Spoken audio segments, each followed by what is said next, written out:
Hi YouTube, welcome back to my channel. I think this video will be going up on Good Friday, so I'm recording it a bit in advance because I'm going to be away for Easter and I've been dying really to record some material and tell you about all the things I've been trying. It's not about what you can see in the background, which are the nail polishes that I'm currently deciding which ones I want to take away with me for Easter. You can see there's a kind of pastel theme going on, Easter egg theme, I think. But I'm not going to cart all of those away in my case with me, maybe three of them, because it's fun to change up your nail colours and fun to wear these colours, which I can't really wear when I'm working. So that's what's going on there, and that's not what this video is about. This video is about, I'm going to have to show it side on from my dodgy screen, the Maison Margiela Replica fragrances, because this will be Fragrance Friday. And to be honest, I'm sort of on the lookout for a new fragrance.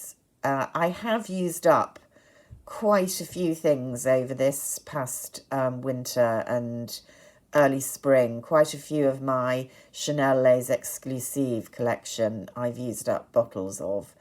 I have my favourites. I'm not going to stop wearing those. But yeah, there's room in my collection for something new. And so what to do, I don't go shopping to the beauty halls in person as much these days, so I don't get the chance to spray. So I've been trying from a few different houses, the, kind of 2 mil trial size sprays. And this collection was a box that I paid for. It was about £25, something like that. I can't remember if it was Cult Beauty or Space Ink A. And I had it a few weeks ago. I haven't tried all of them, but I've tried most of them. And I thought I would just talk about the range as a whole and what I've tried. The range as a whole is, the basic premise is that Replica is replicating not so much fragrances as the way fragrance evokes memories. So you replicate those memories when you smell a certain fragrance through the scent, which is a nice idea, and I think it's probably behind a lot of what we feel about fragrance, however beautiful a particular fragrance is, or even obnoxious a particular fragrance objectively is. If we had a good experience, or someone we loved wore it, or someone we hated wore it, I think those that fragrance will always evoke that person or those emotions. I definitely associate certain fragrances with people I know who wore them, or when I wore them and, had a good experience, whatever. So it's a lovely idea. And this range does it through these various experiences. So let's see what I've tried and what I think of them. This first one, I think, is called Jazz Club. They're quite difficult to read, the tiny writing. Yeah, so this is Jazz Club, which was the first one I tried. And I'm going to say it probably is my favourite of them, actually. It's supposed to remind you of a decadent, I don't know, New York or Parisian jazz club with cigars and cocktails. And it's definitely a boozy rather than a smoky fragrance, I would say. So the top notes are pink pepper, neroli and lemon. So that's quite surprising. Those are kind of citrusy, summery fragrances. Then you go to the middle notes of rum, clary sage, and vetiver. All three notes that I like, so not surprising this is going to appeal to me. I mean, I like neroli as well. And then the base notes, which is what you're supposed to be drying down to, are tobacco leaf, vanilla, and styrax. I would describe this as quite a boozy, sweet fragrance, but definitely with a kind of herby undertone. I definitely got the vetiver on the dry down. I felt the vanilla was quite prominent. I didn't really get the tobacco. I definitely kind of got the slightly sweet, boozy fragrance. I liked it. I'm not sure I like it enough to buy it. And the issue with this, as with, I'm afraid, pretty much the whole of the range, is very, very short last on these. You know, an hour, 2 hours max, and you can't smell a thing, even, you know, pressing your nose up to your skin. So you'd be going through these really, really quickly. And I find that quite disappointing for the price point. So, yeah, that was a problem. Lazy Sunday Morning I haven't tried, so we'll stick that to one side. Under the Lemon Trees is what I'm wearing, or lemon trees, yeah, is what I'm wearing today. Not that I can smell it. I quite like this one. I'd say it was a green citrus. Top notes lime, which is unusual for top note. I have to say I wouldn't get it as lime. It's just citrus. Petitgrain and cardamom. Middle notes, green tea, matcha and coriander. So unusual middle. And base of white musk, cedar and rock rose. I don't really get rose. I would say there's definitely a woody dry down on this. And the dry down is very quick, you know, like 15 minutes, and you're getting the base rather than the top. I like citrus fragrances, especially in the summer. And this isn't, you know, in any way astringent on me, which can be the problem. I'd say it was quite a gentle citrus, fairly subtle. What I will say is, I mean, I did read some reviews that it's obviously very dependent on skin chemistry, because there were literally couples reviewing it, one of whom said, well, it smells absolutely awful on him and nice on me. That the consensus appeared to be, if you've got slightly oilier skin, not good. Kind of washing up liquid fragrance or blue freshener some people talked about. Now, what is this one? By the Fireplace. Haven't tried that one yet, so I can't tell you about that. Bubble Bath. Now, this is an interesting one, because I thought bubble bath, is that really something you want to replicate? I always think of bubble bath. I use very luxurious oils in my bath, or very, you know, nice bubbles, you know, from the premium houses. I always think of bubble bath as being a bit kind of cheap and nasty and detergenty. And it's described as a woody floral. The top notes are said to be soap and bergamot. And I, you know, pause at the idea of soap as a fragrance note. The mid notes, lavender, rose and jasmine. Nothing bad there.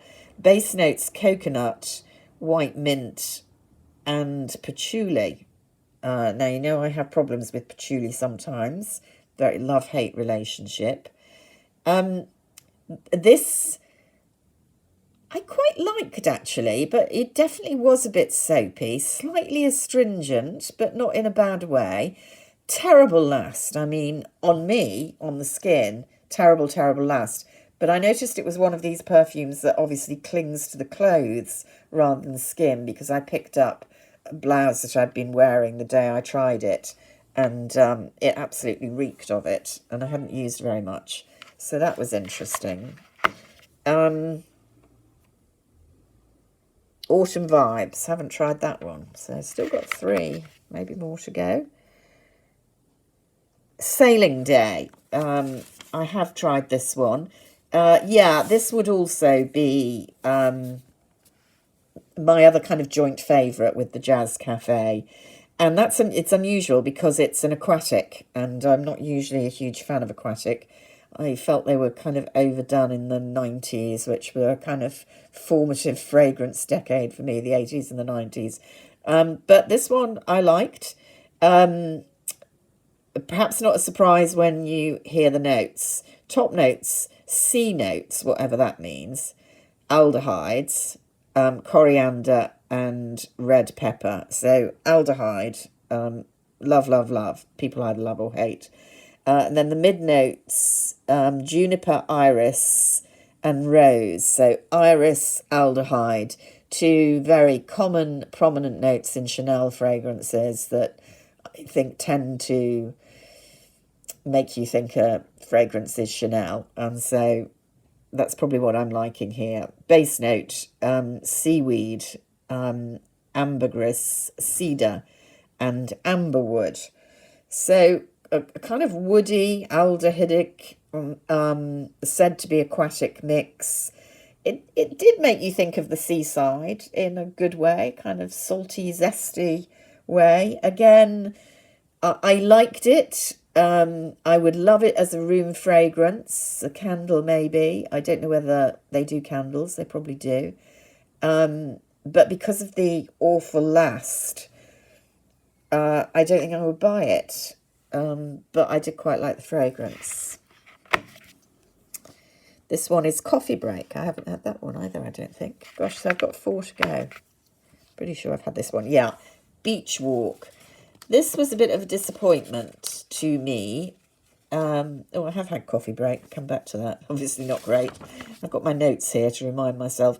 Beach Walk. I thought, oh, yeah, I like a beach walk. But it was a fruity floral. Bergamot, lemon, pink pepper, top notes. Yang Yang, coconut milk and heliotrope mid. And base of rum, cedar and benzoin. So that's a promising recipe. It just reminded me of a lot of other perfumes, and specifically it reminded me a lot of Tom Ford's Soleil Blanc. It was fresher than Tom Ford's Soleil Blanc, but the problem with that was, again, it was an immense fade away very quickly. And, if you're going to go for one of these exotic fruity florals, you do want to be able to smell it for more than 5 minutes. So it was less the fragrance mix than the lack of last, really, that did for me there. And it was very reminiscent of other fragrances. Now, Coffee Break, I have had this. This is a unisex one. Top note, pepper, orange blossom and patchouli. Patchouli too early on in the mix there. Mid notes, lavender, coffee, tonka and benzoin. Base, vanilla, cedar and vetiver. This again was just so short lasting. I haven't really written much in my notes about this. Let me have another spray of it. I can't really remember it. Yeah, you get the coffee in the first blast, and then you get the lavender pretty quickly. So, given that's the mid kind of dry down, I don't know, I have difficulties with fragrance other than actual coffee evoking coffee. I mean, it doesn't. I know that's not what this is supposed to do. It's supposed to evoke the aura rather than the, direct experience of smelling coffee. Yeah, it's definitely unisex. It's not particularly feminine or masculine. It's just not particularly anything. That's not a good recommendation, is it?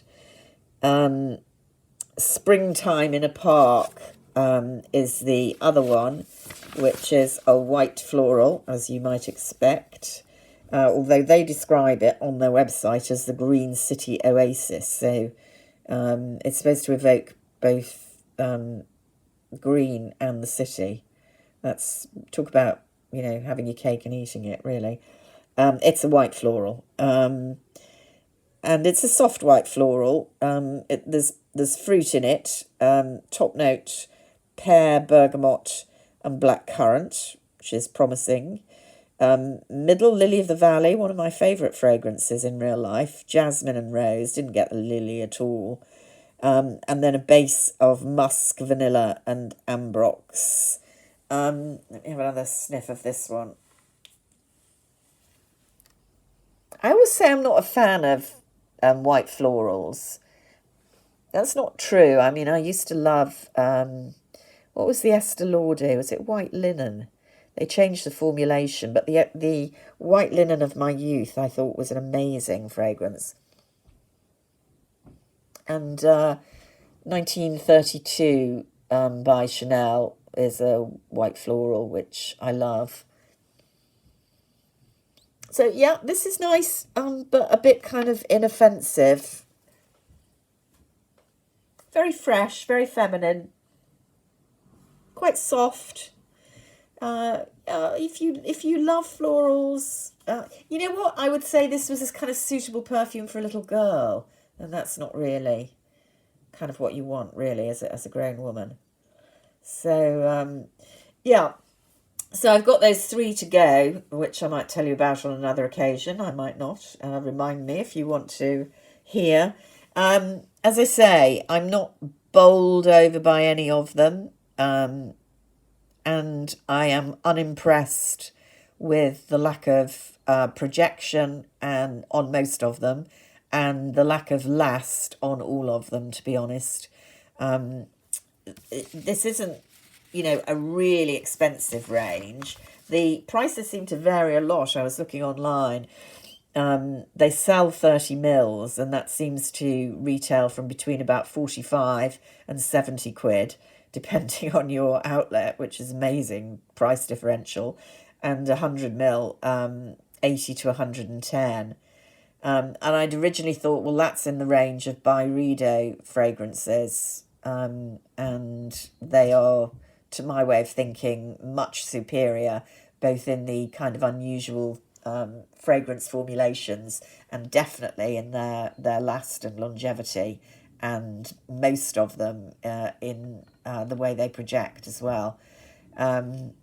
It turns out when I looked up, Byredo, it must have gone up a bit since I last bought any, because it is more expensive. And there's more kind of uniformity in the prices as well. You can't really get it cheap.